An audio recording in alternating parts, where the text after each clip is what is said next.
Hello friends, today we will read about figures of speech. What is figure of speech? Let's define first. A figure of speech is a word or phrase that it tells an intentional deviation from ordinary language use in order to produce a greater effect. Figures of speech are traditionally classified into schemes and tropes. It means figures of speech जो है वो क्या है, सामान्य से हटकर। एक तो ये होता है कि वाक्य में जो हम प्रयोग करते हैं सामान्य शब्द हैं, लेकिन उससे हटकर जब हम विशेष प्रभाव के लिए शब्दों का प्रयोग करते हैं, उस क्रम में उसे रखते हैं, तो उसे हम फिगर ऑफ स्पीच कहते हैं या हिंदी में अलंकार कहते हैं। अब फिगर ऑफ स्पीच को पारंपरिक रूप से दो हिस्सों में विभाजित किया गया है, जानते हैं। पहला है स्कीम्स एंड दूसरा है ट्रोप्स। अब स्कीम्स क्या होता है, सबसे पहले स्कीम्स को देखते हैं। स्कीम्स क्या होता है? स्कीम्स है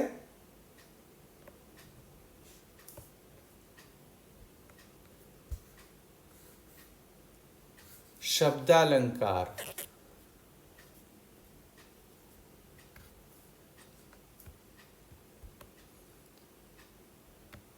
स्कीम्स को हम शब्दालंकार कहते हैं।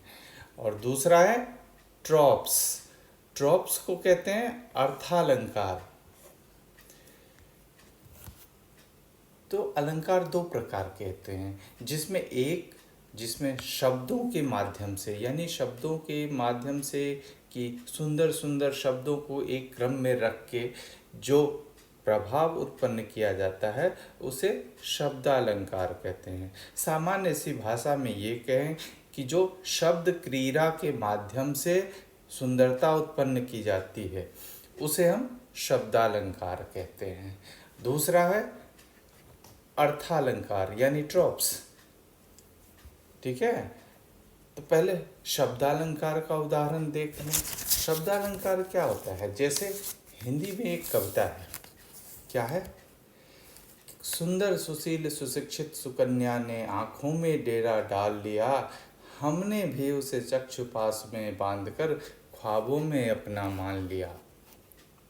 बहुत ही सुंदर पंक्ति है। और कई वर्णों, कई शब्दों को देखिए, एक ही साथ कई विशेषण दिए हुए हैं, सुंदर, सुशील, सुशिक्षित, सुकन्या।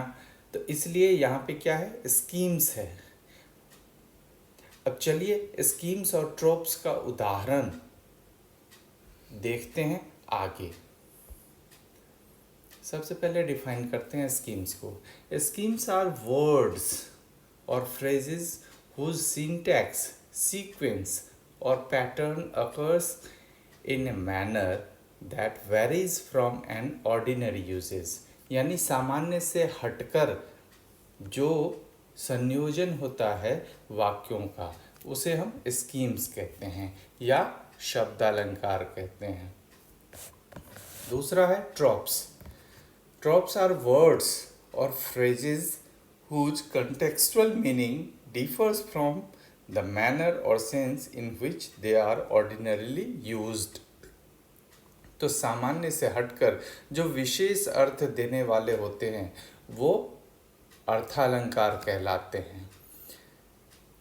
अब उदाहरण के माध्यम से इसे समझते हैं। स्कीम्स के उदाहरण देखिए, क्या होता है? सी सेल्स बाय द सी शोर। अब इस वाक्य में देखिए, इस वाक्य में क्या है कि एक ही वर्ण बार बार आ रहा है, इससे सुंदरता बढ़ाई गई है। दूसरा है, ये बहुत ही सुंदर ओनोमेटोपोइया का उदाहरण है, डिंग डैंग डिंग डैंग। ये भी स्कीम्स में आता है। इसका कोई मीनिंग नहीं होता, लेकिन ध्वनि सुनने में सुंदर लगती है। Give me the splendid silent sun. अब यहाँ पे कैसे है schemes? Splendid silent sun. Hindi में, इंग्लिश में इसे एलिनेशन भी कहते हैं, और हिंदी में अनुप्रास अलंकार। ठीक है। दूसरा फिर से ओनोमेटोपोइया का उदाहरण है टिन टिन टिन टिन। ये घंटी की आवाज़ है। एक बहुत ही पॉपुलर सेंटेंस है, Peter Piper picked a pick of pickled peppers. ये एग्जाम्पल है स्कीम्स का। He is older than the Himalaya. अब कोई व्यक्ति हिमालय से मतलब पुराना तो हो नहीं सकता, लेकिन यहाँ सेंटेंस में कहा गया है। ये स्कीम्स है, ये शब्दों की क्रिया है जिसके माध्यम से हम विशेष प्रभाव डालते हैं कि वो आदमी बहुत बूढ़ा है। इसको हाइपरबोल भी कहते हैं। अब दूसरा देखते हैं, एग्जाम्पल्स ऑफ ट्रोप्स यानी अर्थालंकार। I had ton of homework. यहाँ टन होना चाहिए। I had a ton of homework, sorry ton ही सही है। I had a ton of homework. अब होमवर्क कोई तौल के तो देता नहीं है, तो होमवर्क से क्या तात्पर्य है यहाँ कि बहुत अधिक होमवर्क था। ठीक। दूसरा उदाहरण है the best a man can gate. ये सेंटेंस बहुत ही पॉपुलर है, आप सभी सुनते होंगे। टेलीविज़न पे अक्सर ये ऐड आता है, एक कंपनी का है, ब्रांड का नाम नहीं लूँगा, रोज़ हम सेव करते हैं, ब्रांड अपने आप जान जाइएगा। The best a man can get. यहाँ भी क्या है? ट्रॉप्स है, अर्थालंकार है। He is the apple of my eye. अब किसी की आंखों में सेव तो हो नहीं सकता, तो एप्पल का मतलब क्या है? प्यारा। तो इसीलिए यहाँ पे अर्थालंकार है, यानी कि ट्रॉप्स है। Nothing hugs like Huggies. ये भी बहुत ऐड में देखा होगा, हगीज के डब्बे पे देखा होगा। Excuse me. तो ये भी अक्सर देखने में आता है। ये सारे ट्रॉप्स के उदाहरण हैं।